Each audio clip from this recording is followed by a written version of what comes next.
শ্রদ্ধেয় বাবা ঠাকুর ভক্তি বুদ্ধি পায়রা। আমরা অষ্টমী তিথি শ্রী শ্রী মা দুর্গা মাতার শুভ আবির্ভাবকে লক্ষ্য করে আজকের এই অনুষ্ঠান, এই কীর্তন, আমরা আজকে তারই কথা শুনব। অর্থাৎ মা দুর্গার কথায়, হর পার্বতীর কথাই আজকে আমরা, বাবা ভোলেনাথ আর মা দুর্গা দেবীর কথাই আজকে আমরা শুনব। যেহেতু আজকে তারই উপলক্ষে অনুষ্ঠান, তারই কথা আমরা, তার মধ্যে একটু তথ্য, একটু রামায়ণ, একটু মহাভারত, একটু গীতা আমরা গুরু চরণ আশ্রয় করে আমরা শুনবো, আমরা জানবো। তাই সেই বাবা ভোলেনাথ আর মা পার্বতীর কথা আমরা যার মধ্য থেকে শুনবো। দেখুন, আমরা শুরু করেছি অহংকার দিয়ে। এই অহংকারের জন্য বড় বড় ব্যক্তি বলে তারা সব বিনাশ হয়ে যায়। শুধুমাত্র ভগবান তো দেখাচ্ছেন লীলার মধ্যে। আপনারা তাকিয়ে দেখবেন টিভিতে, খবরের কাগজে, সর্বত্র, সমাজে, পাড়ায়, গ্রামে, দেশে, রাজ্যে, সর্বত্র যেখানেই অহংকার হবে সেখানেই জানবেন বিনাশের সূচনা সেখান থেকে শুরু হবে। বিনাশের সূচনা সেখান থেকেই হবে। আমরা যদি মনে করি আমি বাড়ির মালিক, আমি বাড়ির কর্তা, আমি এই, আমি অমুক, আমি তুসুক, বলি বলে একদিন সেই যন্ত্রণা তাকে অনুভব করতে হবে। আজকে প্রজাপতি দক্ষ রাজা, তিনি হচ্ছেন ভয়ঙ্কর ভীষণ অহংকারী। যদি বলেন কেন অহংকারের কারণটা কি? কারণটা হচ্ছে আমাদের গ্রামে, আমাদের দেশে, সর্বত্র দেখবেন যদি একটা উঁচু আসন পেয়ে যায় কোনো ব্যক্তি, তার অহংকারে মাটিতে পা পড়ে না। প্রজাপতি দক্ষ রাজা, দক্ষ রাজা তার নাম। প্রজাপতি হচ্ছে একটা চেয়ারের নাম।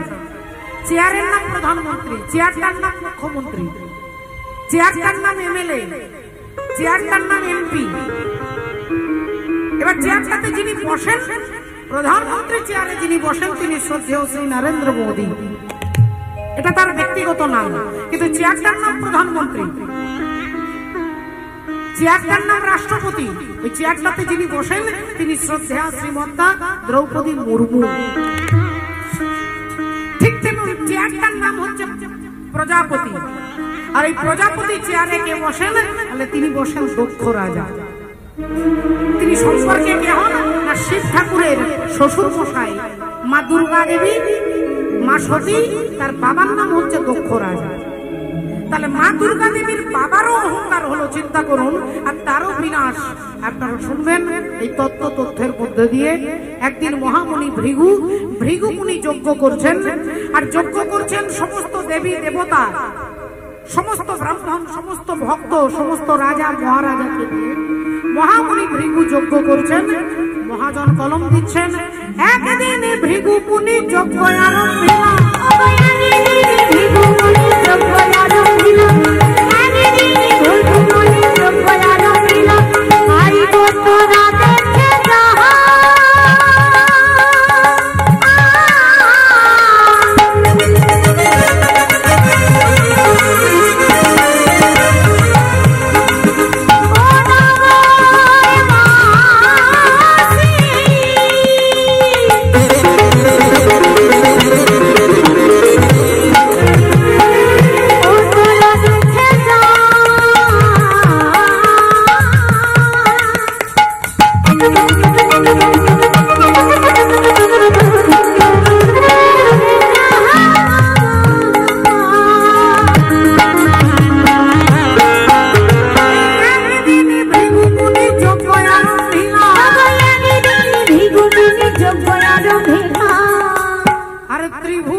সবাইকে নেমন্তন্ন করেছে যথা সময়ে।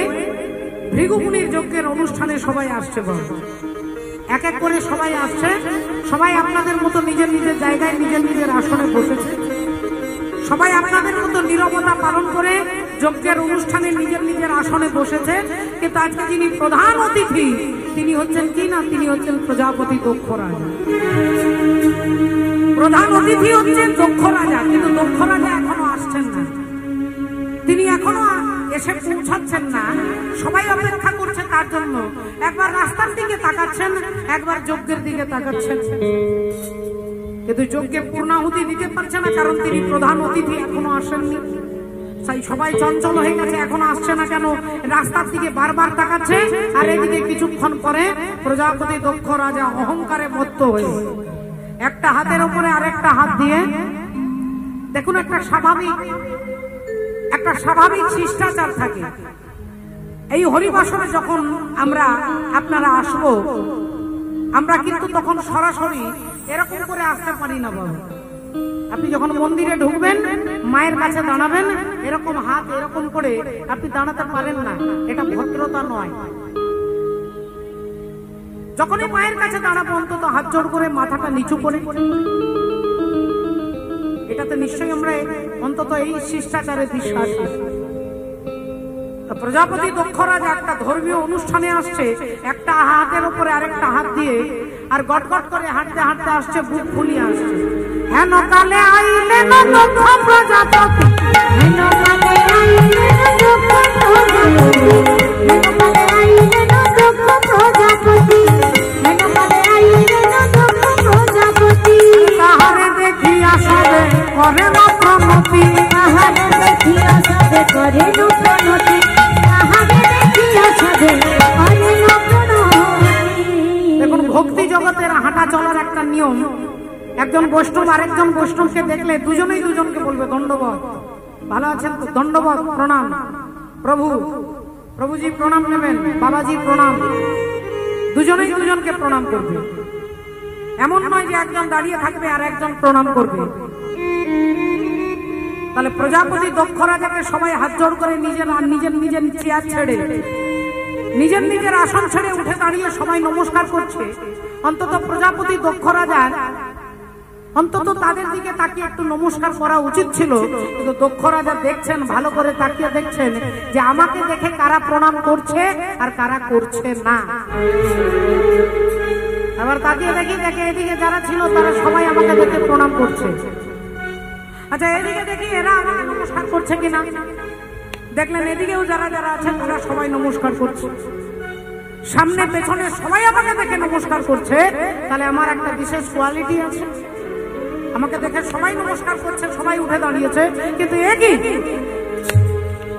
ওই বাঁ দিকের কোণে তিনটে চেয়ারে তিনজন বসে আছে, যারা আমাকে দেখে উঠেও দাঁড়াচ্ছে না, আমাকে দেখে নমস্কারও করছে না, আমাকে দেখে মাথাটাও নিচু করছে না।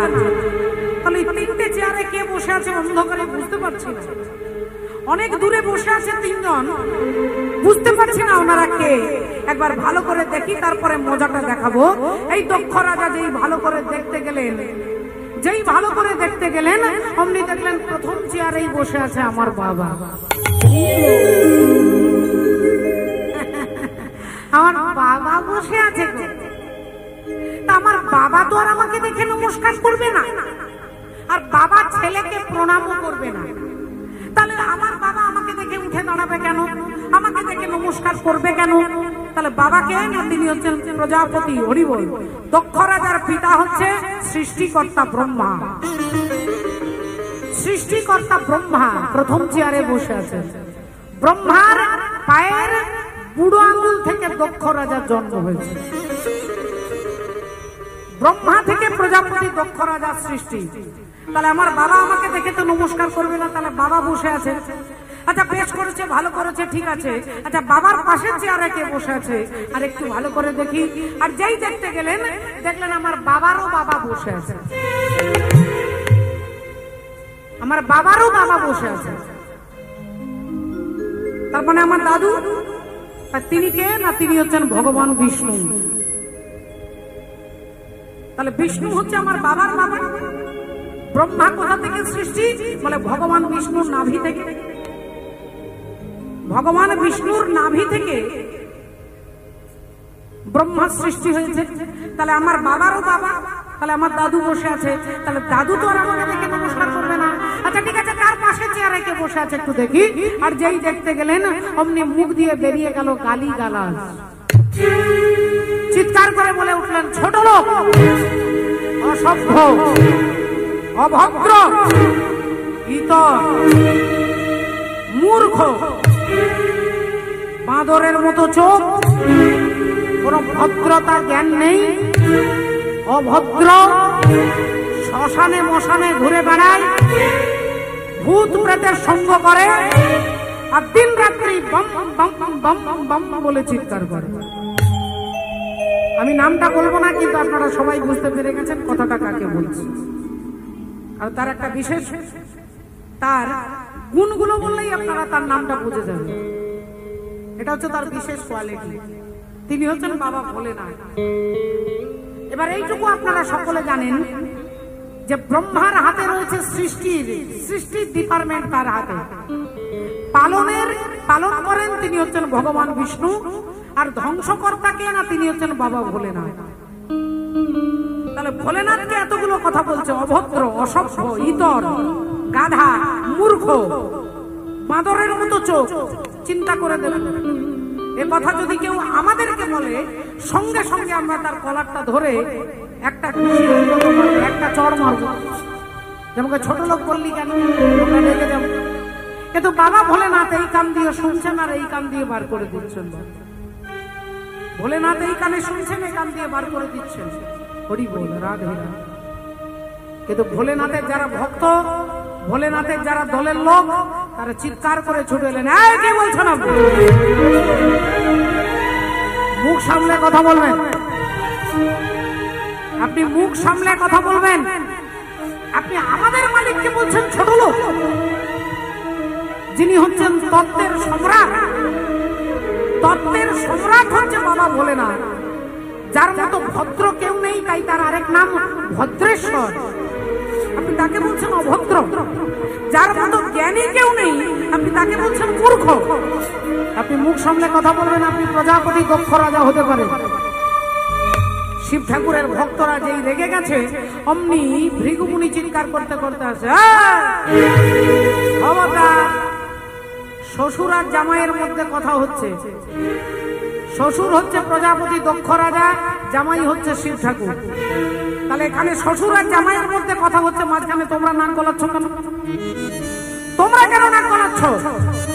আমি ব্রাহ্মণ ভৃগুমুনি এই পৈতে হাতে নিয়ে অভিশাপ দিচ্ছি, আজ থেকে তোমরা শিবগণ সব পাষণ্ডী হয়ে যাবে।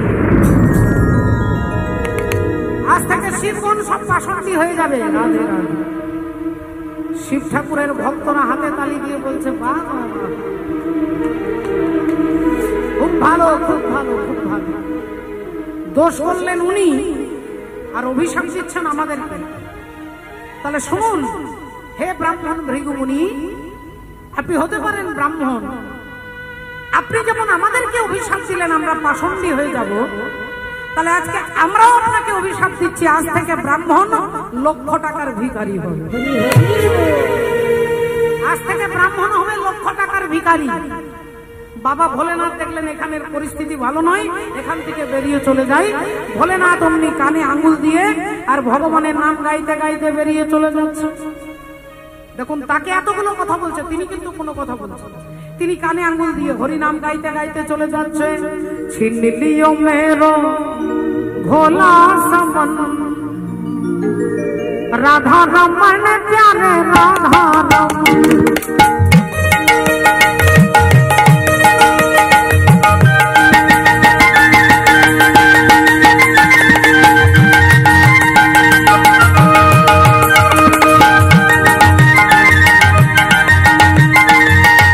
राधा रमन प्यारे राधा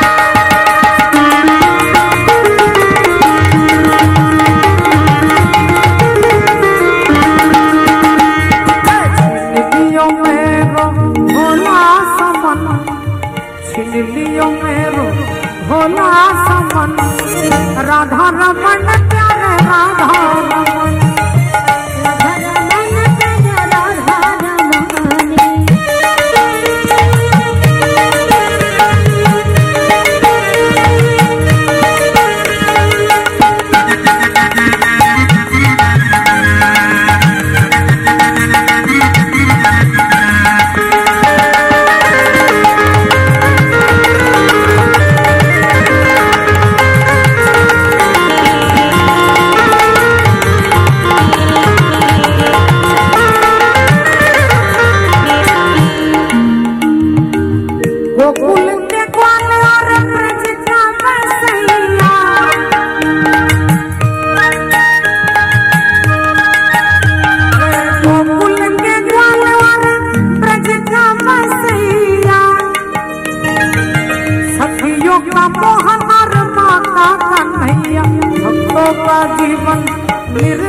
का धन, भक्तों का जीवन निर्धन का धन।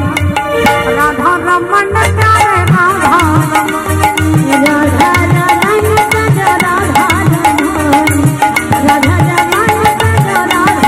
राधा छीन लियो मेरो भोला समन, छीन लियो मेरो भोला समन।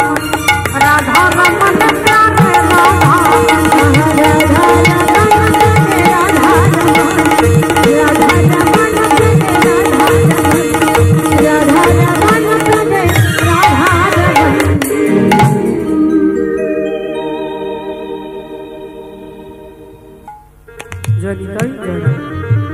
श्री गुरु निताई गौर शिलानंद प्रेमानंदे हरि।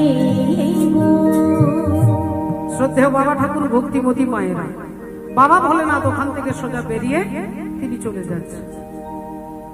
এখন তিনি যেই বাড়িতে এসেছে কৈলাসে, যেই তিনি পদার্পণ করেছেন, অমনি তিনি নিজের আসনে বসতে যাবে আর মা সতী ছুটে এসে বলছে, স্বামী দাঁড়ান দাঁড়ান দাঁড়ান, এমনিতেই অনেক দেরি হয়ে গেছে, আপনি কি ভুলে গেছেন? আপনি ভুলে যান বলে আপনার নাম হচ্ছে ভোলানাথ, শুধু বারবার ভুলে যায়, বারবার ভুলে যায়, তাই তার নাম ভোলানাথ। তা আপনি কি ভুলে গেছেন যে আজকে আপনার একটা নেমন্তন্ন আছে? কিসের নেমন্তন্ন? বলে কীর্তন শোনার নেমন্তন্ন, প্রসাদের নেমন্তন্ন রয়েছে।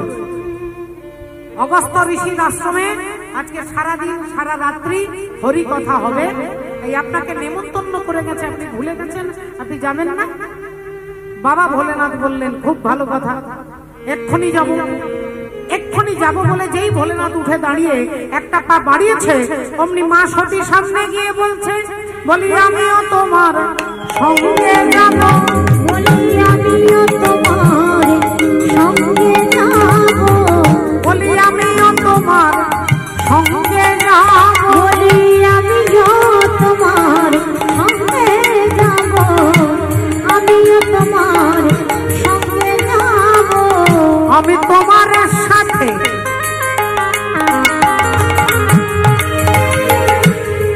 মা সতী বলছে, আমি আপনার সঙ্গে যাব। ভোলেনাথ বলছে, ওখানে গিয়ে কি করবে? বলি আমি তোমার সাথে হরি নাম শুনিব, বলি আমিও তোমার সঙ্গে যাব, তোমার সাথে হরি নাম শুনিব, আমিও তোমার সঙ্গে যাব। বলেন, স্বামী আমি আপনার সঙ্গে যাব, আমি আপনার সঙ্গে কীর্তন শুনবো সারা রাত্রি বসে, আপনি যেমন শুনবেন আমিও শুনবো। তা ভোলেনাথ বললেন, তুমি জেগে জেগে সারা রাত্রি কীর্তন শুনতে পারবে না, তুমি কীর্তন শুনতে পারবে না, আমি তোমাকে ভালো কথা বলছি, তুমি ঘরে থাকো, আমি সকালবেলায় আসবো। মা সতী বললেন, না স্বামী আমি আপনার সঙ্গে যাব, আপনি যদি বসে শুনতে পারেন তাহলে আমি কেন পারবো না? বেশ ঠিক আছে, তাহলে চলো দুজনেই স্বামী স্ত্রী ষাঁড়ের পিঠে চেপে আকাশ মার্গে ওপর দিয়ে অগস্ত্য ঋষির আশ্রমে, কৈলাস থেকে কোথায় মহারাষ্ট্র, কোথায় কৈলাস আর কোথায় মহারাষ্ট্র, হরিমা নাম শুনবার জন্য স্বামী স্ত্রী দুজনে ষাঁড়ের পিঠে চেপে আর তারা চলেছেন। এখন সারা রাত্রি অগস্ত্য ঋষির আশ্রমে হরি কথা, ভগবানের রামের কথা, রামায়ণ কথা শুনে সকালবেলায় আবার বাড়ি ফিরে আসছে। তা যখন কীর্তন শুনতে গিয়েছিলেন তখন অন্ধকার, গাছপালা পশু পাখি কিছুই দেখা যায়নি, ওপর দিয়ে যাচ্ছিলেন। কিন্তু সকালবেলা যখন আবার ফিরে আসছেন তখন সূর্য উদয় হয়ে গেছে, গাছপালা পশু পাখি সুন্দর দেখা যাচ্ছে, সব মিষ্টি মিষ্টি বাতাস বইছে। সারা রাত্রি জেগে কীর্তন শুনেছে, সকালবেলায় মা সতী একটু তন্দ্রাচ্ছন্ন, মানে চোখ দুটো বন্ধ হয়ে যাচ্ছে, ঠান্ডা বাতাস লেগে তিনি চোখ বন্ধ হয়ে যাচ্ছে। শিব ঠাকুরের পিঠে মাথাটা রেখে মা সতী ঘুমিয়ে ঘুমিয়ে তন্দ্রাচ্ছন্ন অবস্থায় আসছে। এমন সময় ভোলেনাথ কি করলেন, হাতে তালি দিয়ে চিৎকার করছে, বাবা! হাতে তালি দিচ্ছে, চিৎকার করছে, খুব ভালো খুব ভালো খুব ভালো। আর মা সতী বলে উঠলেন, স্বামী কি ব্যাপার? কোনো সাধু নেই, কোনো গুরু নেই, কোনো ভক্ত নেই, কোনো দেবতা নেই। তুমি কাকে বারবার প্রণাম করছো আর হাতে তালি দিচ্ছ আর চিৎকার করছো বা বা বা বা বলে? কি ব্যাপারটা কি হয়েছে? ভোলেনাথ বলছেন, সতী শুধু সামনে পেছনে তাকালে হবে না, একবার নিচের দিকে তাকাও। আর যেই নিচের দিকে তাকিয়েছে, নিচের দিকে যেই তাকিয়েছে, সেই সময় হচ্ছে ত্রেতা যুগ। রাবণ রাজা সীতা দেবীকে হরণ করে নিয়ে গেছে। সেই সীতার দুঃখে রামচন্দ্র কাঁদছে। একটা গাছকে জড়িয়ে ধরে বলছে, ওরে বৃক্ষ, তুই আমার সীতাকে দেখেছিস? একটা বাঘকে দেখে বলছে, ওরে ব্যাঘ্র, তুই আমার সীতাকে দেখেছিস? আমি আমার সীতাকে খুঁজে পাচ্ছি না, আমি আমার সীতাকে খুঁজে পাচ্ছি না। ওরে হরিণ, তুই আমার সীতাকে দেখেছিস? যাকে দেখতে পাচ্ছে তাকেই বলছে, আমার সীতাকে দেখেছিস? চিন্তা করে দেখুন, ভগবান রামচন্দ্র হচ্ছে শিব ঠাকুরের গুরুদেব, শিব ঠাকুরের গুরুদেব হচ্ছে রাম। তাহলে গুরুদেব কান্নাকাটি করছে, আর ওপর থেকে বাবা ভোলেনাথ হাতে তালি দিচ্ছে আর আনন্দে চিৎকার করছে আর বলছে, তোমার অভিনয়টা খুব ভালো হচ্ছে, অ্যাক্টিংটা খুব ভালো হচ্ছে।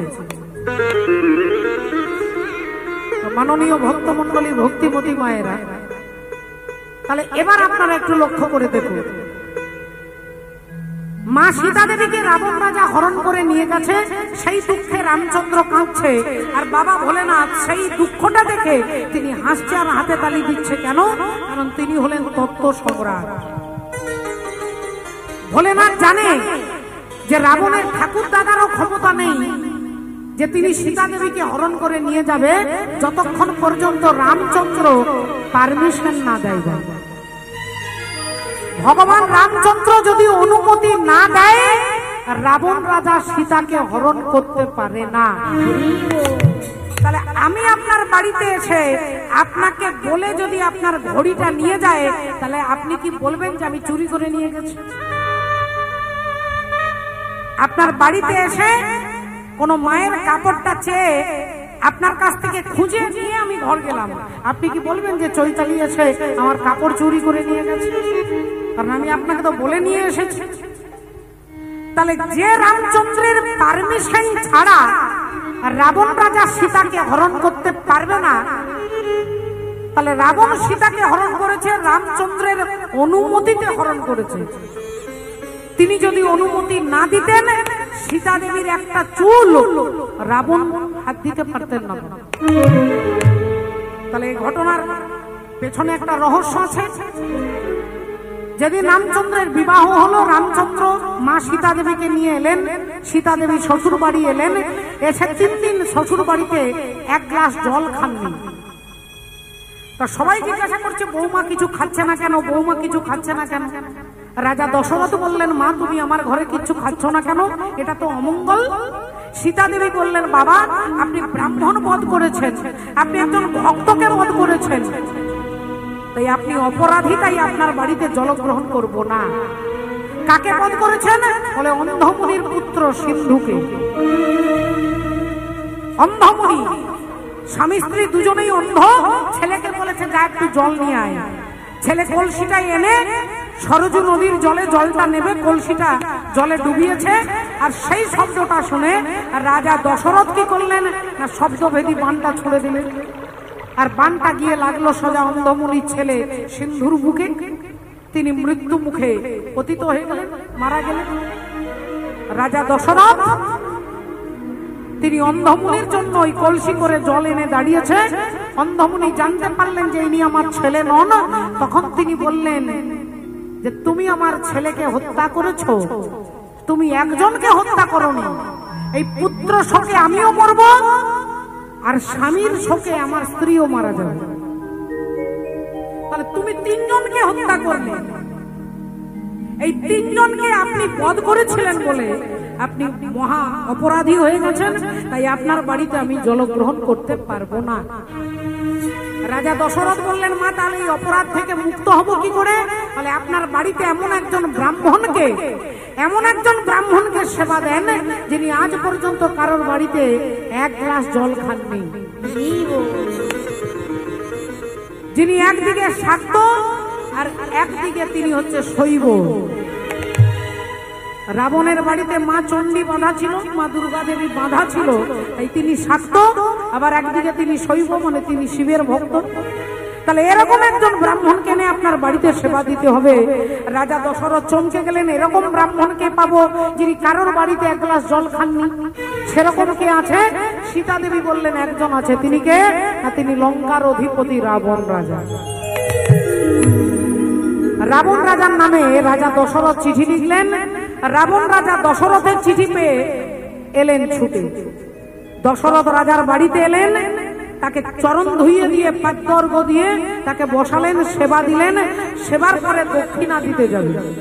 লঙ্কার অধিপতি রাজা রাবণ, যার প্রতিটা বাড়ির ইট সোনা দিয়ে তৈরি, তাকে কি দক্ষিণা দেবে? রাবণ বললেন, আমার কিছু লাগবে না, একবার মা সীতাকে দর্শন করিয়ে দেয়। একবার আমি জগৎ জননী জগৎ মাতা সীতাকে দর্শন করতে চাই, আর আমি কিছু চাই না।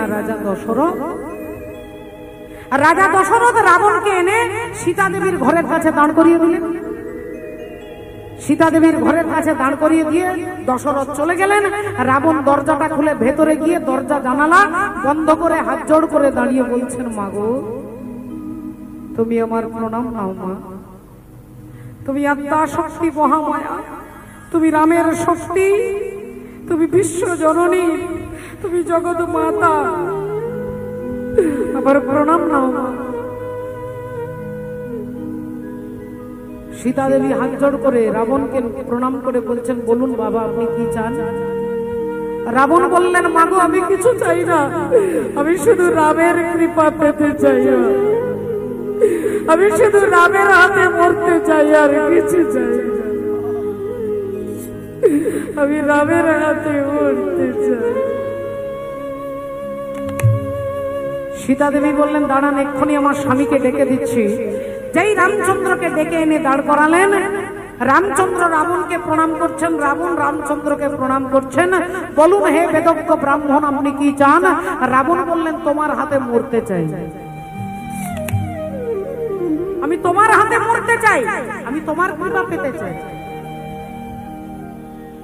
ভগবান রাম রাবণের কানে কানে বলছে, তাহলে শোনো, আর কয়েকদিন পরে আমরা 14 বছরের জন্য বনবাসে বেরিয়ে যাব। আমার ভাই লক্ষণ আর আমার সহধর্মিণী সীতা, আমরা এই 3 জনে মিলে 14 বছরের জন্য বনবাসে চলে যাব। সেদিন কথা দিচ্ছি রাবণ, এই 14 বছরের মধ্যে 11 মাস আমি আমার সীতাকে তোমার লঙ্কায় পাঠিয়ে দেব। 11 মাস আমি আমার সীতাকে তোমার লঙ্কায় পাঠিয়ে দেব। তুমি আমার সীতা দেবীকে হরণ করবে, সারা জগৎ জানবে রাবণ সীতাকে হরণ করেছে। কিন্তু তত্ত্বজ্ঞানী যারা, তারা জানবে যে ভগবানের ইচ্ছা ব্যতীত রাবণ সীতাকে হরণ করতে পারে না। এই ভক্তরা জানবে যে আমারই ইচ্ছে, আর সারা জগৎ জানবে রাবণ সীতাকে হরণ করেছে। তাহলে আগে সীতা যাবে, আগে ভক্তি যাবে, তারপরে ভগবান রাম যাবে। আগে ভক্তি মহারানীর কৃপা হবে, তবে তো ভগবানের কৃপা হবে। তাই আগে সীতাকে তোমার লঙ্কায় নিয়ে যাও, তারপরে আমি যাব, চিন্তা নেই। তাহলে এটা বাবা ভোলেনাথ জানে, কারণ তিনি তত্ত্ব সম্রাট।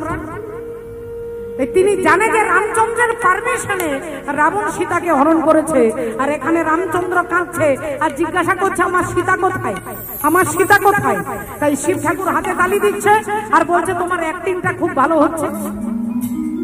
আর শিব ঠাকুরের পেছনে বসে আছে সতী, দক্ষ রাজার এক সুন্দরী কন্যা।